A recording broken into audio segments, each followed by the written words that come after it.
તો મિત્રો સવારમાં વ્લોગ બનાવવાનું ઇન્ટ્રો બનાવવાનું વહેલું ના આવ્યું તો અત્યારે જો આપણે સવારમાં નીકળી ગયા છીએ પિંડારા, પણ પિંડારા જતા હતા તો રસ્તામાં ચાલુ થઈ ગયો છે મેં. તો મિત્રો આપણે અત્યારે પહોંચી ગયા છીએ પિંડારા ગામમાં. છે પિંડારાનો ગેટ. અત્યારે પણ હજી સતત મેં ચાલુ જ છે, જોઈ લો મિત્રો. મિત્રો વરસાદને વરસાવતા આપણે પહોંચી ગયા છીએ પિંડારા, પણ એલાન થઈ ગયું છે કે આજે પિંડારાની કથા તો બંધ છે, પણ હવે જોઈએ આગળ શું થાય. દર્શન કરીએ પછી જોવાય આગળ. મિત્રો જો આપણે પિંડારે અહીંયા પહોંચી ગયા છીએ, પણ આજે આ વરસાદ ને બધો આવો હવામાન ખરાબ હોવાને લીધે આજની કથા બંધ છે.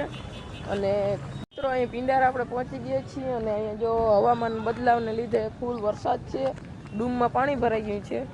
અને આપણે જો અહીંયા આજે સપ્તાહ પણ બંધ છે, જોઈ લે આવો કંઈક નજારો છે.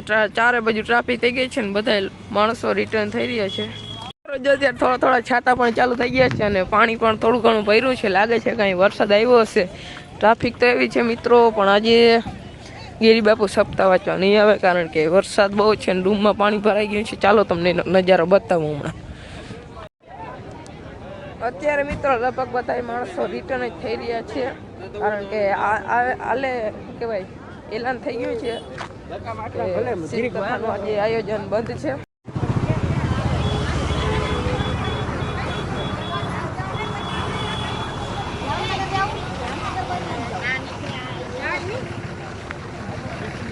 અત્યારે અહીંયા ક્યાંય વાહન નથી રહેતા, પાર્કિંગ નથી થતું, કોઈને વાહન મળતા નથી રિટર્ન જવામાં. જોઈ લો બધા ભીડ તો જાઓ મિત્રો, તમે જો તો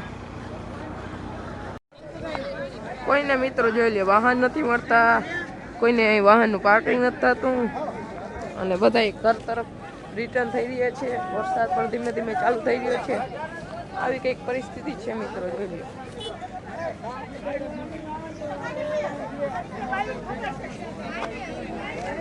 જોઈ લો મિત્રો કેટલું બધું માણસ રિટર્ન થઈ રહ્યું છે. જો તમે ખાલી વરસાદ પણ ચાલુ થવા માંડ્યો છે મિત્રો. જો આપણે અત્યારે અહીંયા ડૂમમાં આવી ગયા છીએ, ડૂમની હાલત કંઈક આવી છે. બધામાં પાણી ભરાઈ ગયું છે અને ગાડલાના અહીંયા થપ્પા માર્યા છે અને બધા માણસો જો અહીંયા બેઠા છે કોરાઠામાં. બાકી બધામાં જો આવું કચકાણ જેવું થઈ ગયું છે અને પાણી ભર્યા છે બધામાં. આવો કંઈક નજારો છે, જોઈ લો. અને હજી પણ ફૂલ વરસાદ ચાલુ જ છે.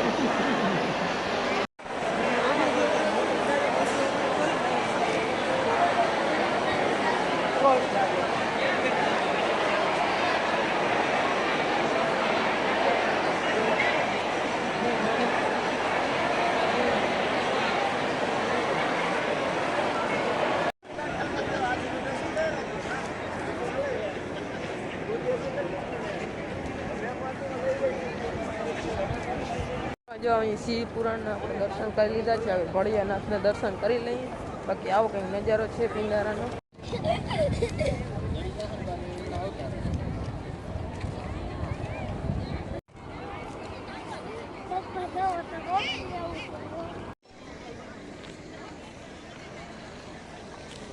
તો મિત્રો જો અત્યારે આપણે અહીંયા ભોળેનાથને પગે લાગવા જઈએ છીએ.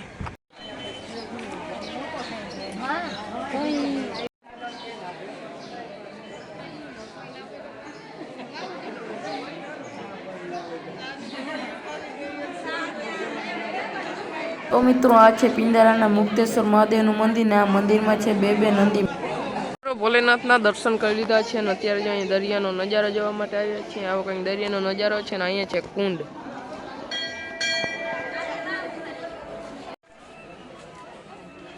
જોઈ લે મિત્રો આવો કંઈક નજારો છે.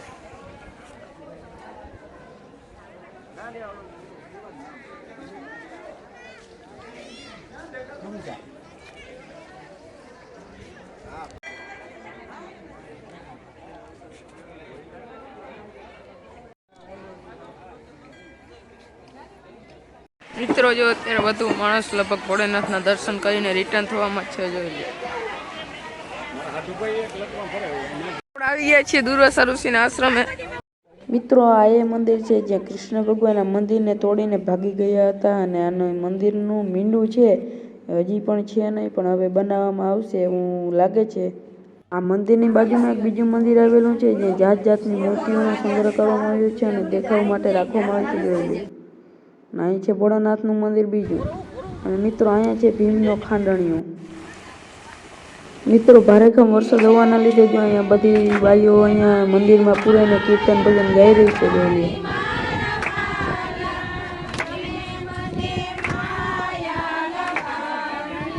જોઈ બપોરના નહીં પણ સવારના 10:30 અને વરસાદે એવી તબાહી મચાવી છે, આખા આયોજનની પથ્થારી ફેરવી નાખી છે. અને જો ધીમે ધીમે વરસાદ પણ બંધ થવા લાગ્યો છે અને તડકો પણ આવે છે ધીરે ધીરે. અને અહીંયા જોઈ લે, આ ઉતારાનો ડૂમ છે, એમાં ફૂલ આમનું પાણી ભરાઈ ગયું છે. જોવો તમે ખાલી પાણી કેટલું ભરાણું છે.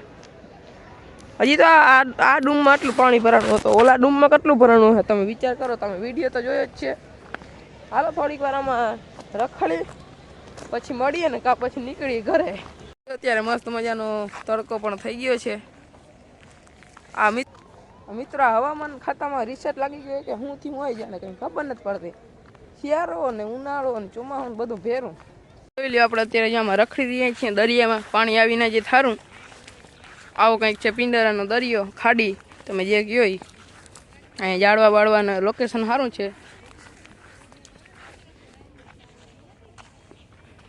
જો અહીંયા બધું વરસાદનું પાણી અહીંયા નીંજરી રહ્યું છે, બધું દરિયામાં જાય છે, આખી દરિયો ભરાઈ જશે બધો.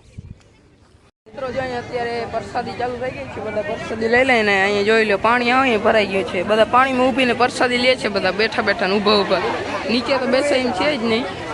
જે પણ સ્વયંસેવક લોકો સેવા કરે છે ને દિલથી સલામ. છે બપોરના 11:30 અને આપણે જો મસ્ત મજાની પ્રસાદી લઈ લીધી છે.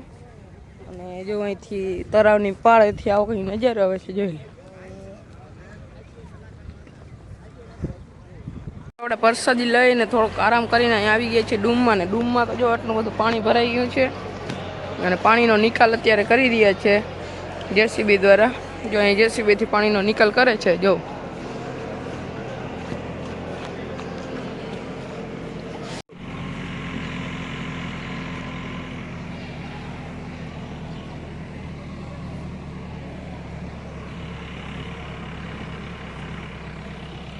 રૂંઢાના 6 અને સપ્તાહ તો આપણે થોડી ઘણી સાંભળી હતી અને બેટરી થઈ ગઈ હતી લો, તો આપણે ગાડીમાં થોડીક બેટરી ચાર્જિંગ કરી છે.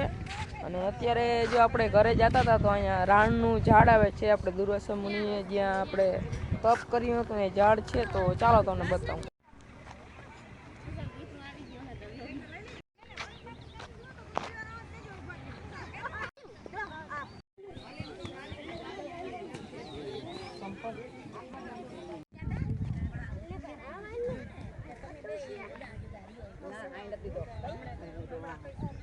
પિંડારાની શિવકથામાંથી આવી ગયા છીએ અને અહીંયા જો આપણે દૂધ લેવા જતા હતા તો આપણે જો જોવા મળ્યું સસલું.